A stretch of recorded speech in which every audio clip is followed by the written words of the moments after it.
Hey, I'm Emily. I've been crafting for over 5 years, and today I'm here to help you get started with your new customizer. First of all, thank you for trusting Resparked. We designed this tool to help you reignite your creative spark. Whether you're an artist or trying something new, the customizer is perfect for you. By the end of this video, you'll be able to engrave on wood, metal, glass, leather, pretty much anything. The best part, your customizer is cordless and super light, so you can create anywhere. Today we'll cover everything: how to make your first creations, safety tips, how to choose the right bit. So let's dive in.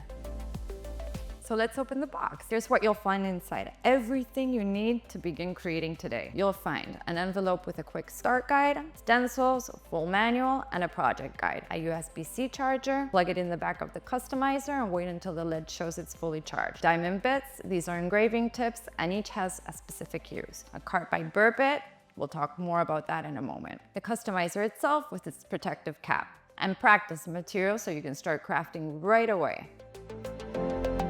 So before we jump in, let's go through some safety basics. Always wear safety glasses, and when cleaning off the dust, wipe it off with a dry cloth. Never blow it away. Don't use the customizer while it's charging. Wait a couple of hours until it's fully charged. Ready to practice? Press the orange button on your customizer once. It starts at speed level number 3, the highest. Press it again for speed level number 2, and then again for speed level number 1, the gentlest. And then one more time, turns it off. Let's start by inserting a bit. Grab the small ball-shaped bit, the one that's completely round. Push it into the shank all the way to the end. The magnet inside will hold it in its place. When switching bits, always turn off the customizer first. For now, keep the smallest bit in. Now grab your aluminum sample and let's start experimenting. Begin by engraving a few straight lines. Try one short, then a longer one. Then play with pressure. Press a little bit harder on one line, then a little bit lighter on the next, and play with speed to find your style. Try making dots now, or filling in small areas, and practice zigzag lines. Next, engrave some semicircles, curved lines, spirals. This will help you feel how the bit moves in different directions. They might come out a little bit wobbly at first, but that's okay. Curves are a little bit trickier, so give yourself room to experiment. The idea here is to get familiar with how the tool feels in your hand and how it responds to your movements.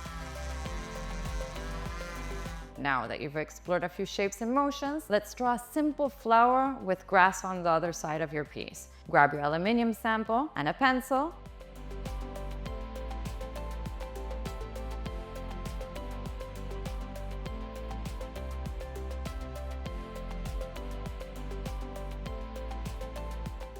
Turn on your customizer and set it to speed 2.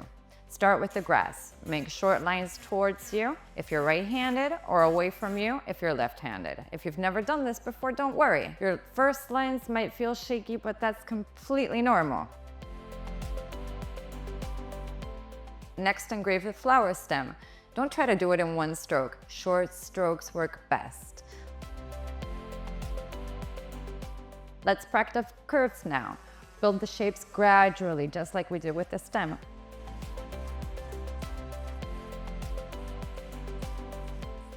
Awesome, you've just made your first engraved drawing. You can personalize your own aluminum bottles using the same technique. Let's move on to wood. Quick reminder, this is just practice, not a project. Don't worry about the result. The goal is to explore the tool, to try things out, to feel more confident for when you engrave something real at home. Draw 2 triangles. We're going to create a mountain landscape. Start by outlining them. Usually beginners apply too much pressure and it ends up with uneven strokes. So try to keep a light, steady hand for a cleaner look. And then switch to the cardboard burr bit, the one that comes in the little plastic box, and set your customizer to speed level number 3. Fill in the first triangle completely. This bit makes the job easier as it removes a lot of material. If the surface is looking a little bit rough, just go over it with a diamond bit to smooth it out. Now, for the second mountain, try a pattern instead of filling it just in. Just make small lines close together. Your lines might not be perfect, but that's part of the charm. Focused on building control first, perfection comes later. And don't forget to add the sun. There are so many cool things that you can engrave on wood.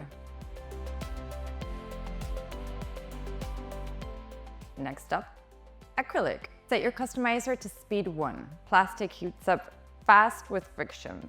Switch to a rounded square bit like this one. Grab a piece of paper. Draw a bird by doing one small circle and then a bigger half circle. Join them and then add little feet, the eyes, and the beak. Lastly, draw a curve to create the wing. Place it under the acrylic as a guide. Do multiple passes to get clean lines. That's the trick with acrylic. Here's a fun trick. Use an acrylic marker over the engraved areas to make your design pop. It adds instant contrast and personality. And when you're ready, try out our special lamp kits and create something just like this. Now let's try leather. Switch back to the cardboard burr bit. It's perfect for both leather and wood. Use your stencil if you'd like and try writing your name. When doing calligraphy, it helps to move the piece around so you can always engrave in the same direction. As we did on wood, to smooth out the engraved areas, use any ball bit. And now you're ready to personalize a leather wallet and maybe gift it to someone you love. Now let's talk about bits. Diamond bits have a smooth surface. Use these on almost anything. Carbide burr bits have sharp edges. These are perfect for wood and leather since it removes more material. Just don't use them on glass or metal because they'll dull quickly. We have a special bit available for specific materials like wood, stone, and more. Your diamond bits come in different shapes and each one is available in different sizes. Ball bits for different lines, sizes, really beginner friendly. Square bits for filling in areas. Rounded square bits for clean edges, especially on metal. Flame bits, great for shading on wood or ceramic. Pointy bits for tiny details. Here's a quick way to choose the right bit. Place it over your design and check the size. Start small, you can always go big later.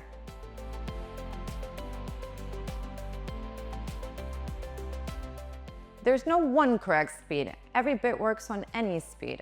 It really depends on what you feel best for you and your project. I like starting with speed levels number 1 and 2, just to get a feel for the material and stay in control. For tougher surfaces like hardwood, I usually go with speed number 3. It helps remove more material easily. So now it's your turn. Look around. What can you customize? Old jars, wooden boxes, anything from home. Try mixing ideas like painted wood.